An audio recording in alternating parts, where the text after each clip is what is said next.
Hi, and thanks for watching today's Connect Video Tuesday, April 9th. Our theme for the year is Christ as our priority, and trust that is true for you in your life.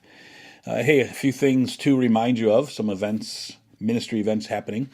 So, Vacation Bible School 2024, VBS, June 10th through the 14th in the morning hours there. Kid signups are happening. So you can sign up your child through the app or through the website. On the website, that homepage, the rotating headers there, when the VBS header turns up there, just like that, click on that, and then that'll take you to this page, which is the sign-up page. You can register your child or children there. But that's June 10th through the 14th, Vacation Bible School 2024. Always a great week for the church, but also for those kids. So would love for you to be a part of that, for your kids to be a part of that. Still need a few helpers to help with this. So if you're interested, you can give us a call at the office and see what's needed. Now, this coming Saturday, Singspiration. It's a focus on hymns. It's a hymn sing.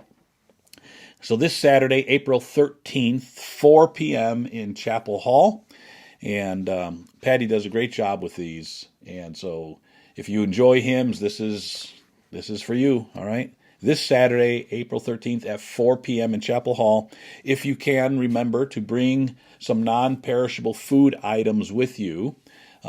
Patty always collects these to help support the food pantry at ICS, Interfaith Community Services.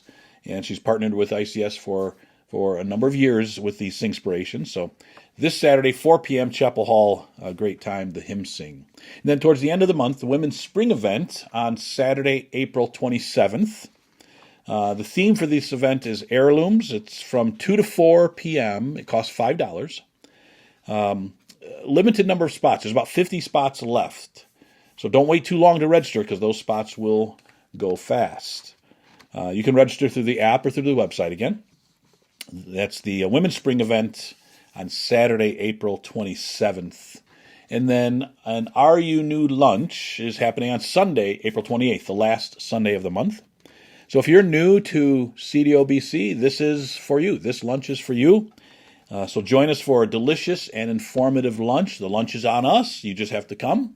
And Kim and I host this lunch, and we cover mission, vision, values, some basic things, and you'll get to meet other new people and ask questions and so on. But Are You New lunch, kind of a casual, laid-back thing, give you some information about the church, Sunday, April 28th, right after the second service. So, all right, now, in today's video, I'm going to discuss painful changes in life, unexpected, difficult, painful changes.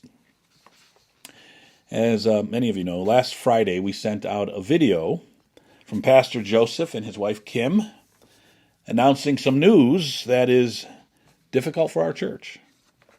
We also shared this news in our services this past Sunday, but I also realized that there may be some of you who either didn't receive or didn't watch the video from last Friday for whatever reason, or you weren't with us on Sunday for worship and weren't able to tune in on the live stream. So let me show you that video first from Pastor Joseph and his wife Kim. It's about 1:50. So let me show you that and then come back and we'll kind of talk through it a little bit. Hey everyone. Our family has some heavy, some difficult news to share with you. At the end of the summer, we're planning to leave CDOBC and move back to Indiana. It feels surreal even saying these words. For nearly 15 years now, this has been our home. You all trusted God and took a chance on hiring me when I was very young and inexperienced. You graciously welcomed Kim and we got married soon after that, and she became the nursery director and now the Next Gen Kids director. And you've been so kind to our growing family throughout the years. We so appreciate your love, your acceptance, your patience, your support. This is our church, our community. You're our brothers and our sisters, and it breaks our heart to share what is likely really surprising news with you.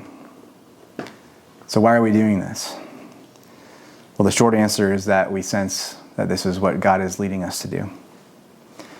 We've been discerning for a while that this current season of ministry might be coming to an end. And so we've sought the Lord on this. We've pressed into it with much prayer and with deep reflection.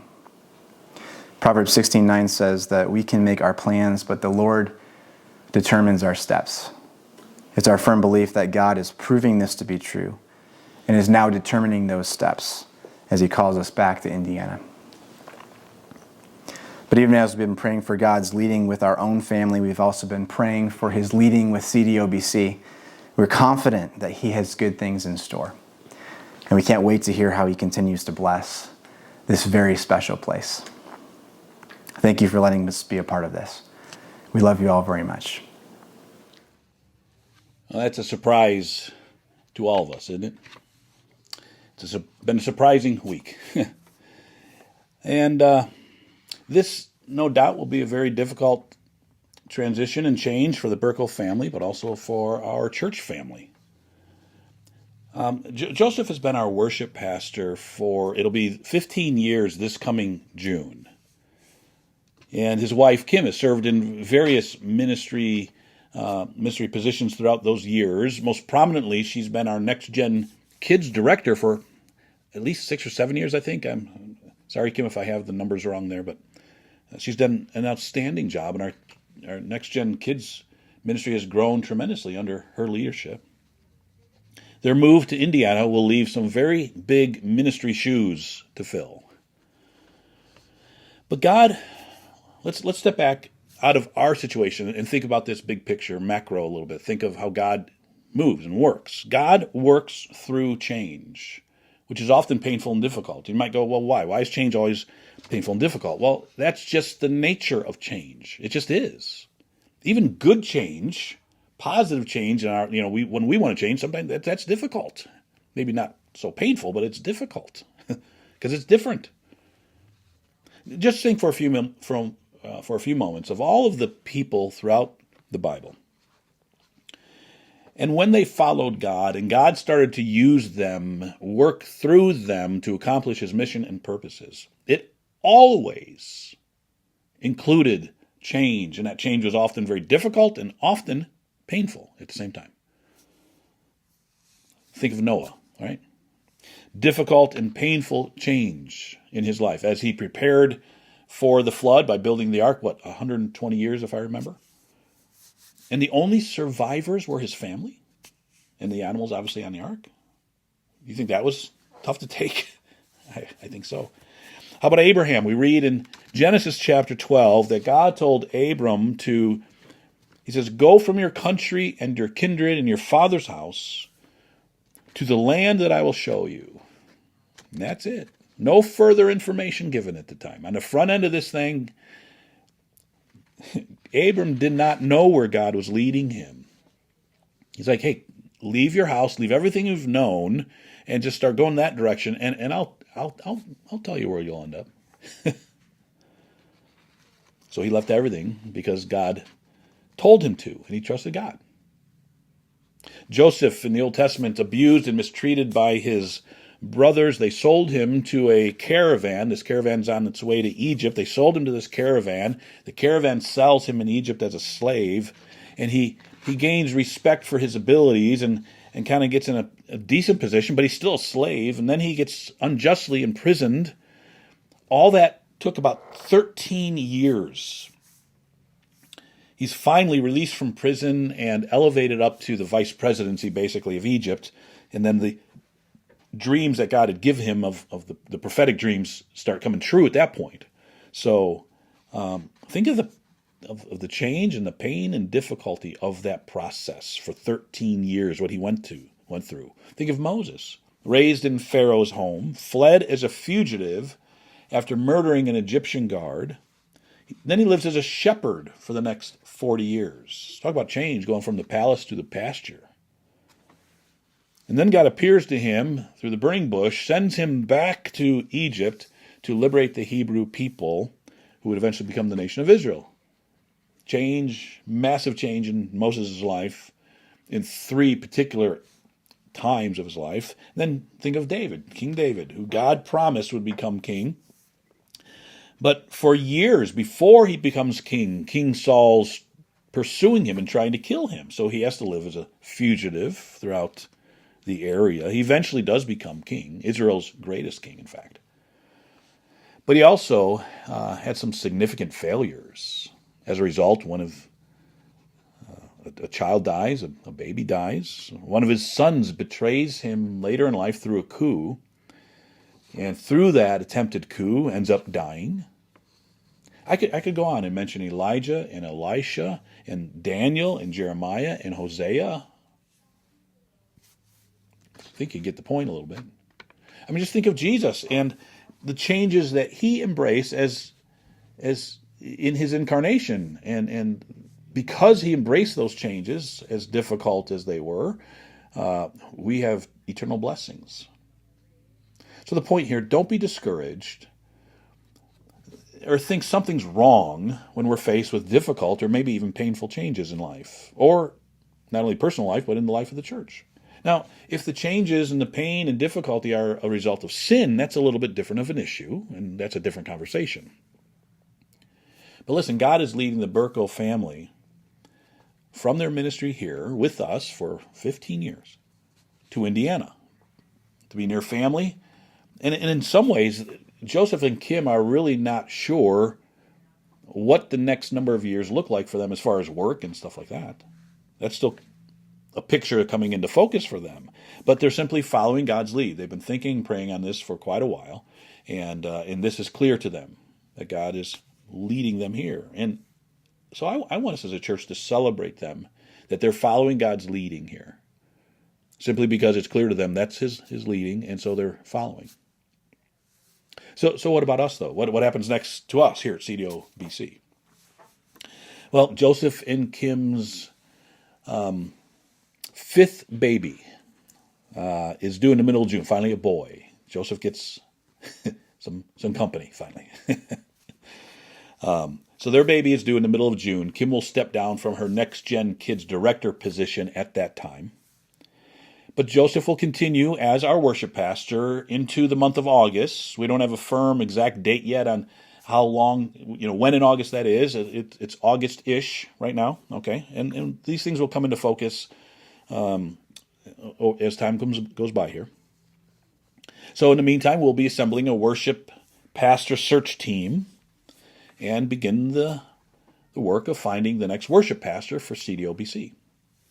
So can I ask you if you would pray for that process, the process of searching for the next worship pastor? Can you pray for us in that? Pray that we would find that person quickly. I would love it to be quick. But pray we find the person God wants for us. Pray for the various ministry teams within worship ministry. Pray that they would, the worship ministry teams is a praise team and the musicians and tech team, which is audio and video and lights and sound and everything, all the stuff on media on the screen, all that stuff, right? Would you pray for them that they would have just a great unity in the midst of this change, and that the spirit within that ministry would just be dynamic and encouraging and positive? And pray they would maintain their focus on the mission. The big distraction there is what's next, what's the future hold. And it's very easy for them to get focused on that. But we want our focus, as far as our ministry teams, especially for Sunday ministry, we want our focus to be on Christ and the mission He's given us and the truth of His Word and the fellowship of God's people. So I want to make sure we keep our focus on those things. And then pray also for the Burko family. As they make this move, it's a tough move. Pray for the girls especially. The girls, the 4 girls, they were born here. This is their home. This is all they've known. Now, they've vacationed to Indiana to visit Grandma and Grandpa a number of times, but visiting someplace on vacation is much different than living there. So if you could pray for them in this whole process of change, pray that they would be joyful with it and embrace it, and this would be a really great thing for their family. If you could pray for that, that'd be awesome. Well, thanks for taking a few minutes to connect here with me on today's Connect video. This coming Sunday's message, the title, as it stands right now, the title is When Killing is Right.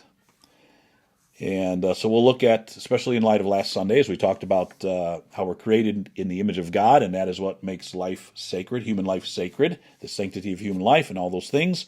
We'll tackle this other aspect of when killing is right, war, capital punishment, things like that. So that's this coming Sunday. So I hope you can join us. 9:30 or 11 o'clock are our service times. If you can't be here in person, well, our live stream is there for you. So if you could tune into our live stream this Sunday, that'd be great. You can find the links to that on our website or our YouTube channel. Just search out Kenyon Del Oro Bible Church on YouTube and click on our logo and go ahead and subscribe there, and you'll be able to watch our live stream. But in the meantime, hope you have an awesome week, and I pray that you are a blessing to everyone you meet. Bye-bye.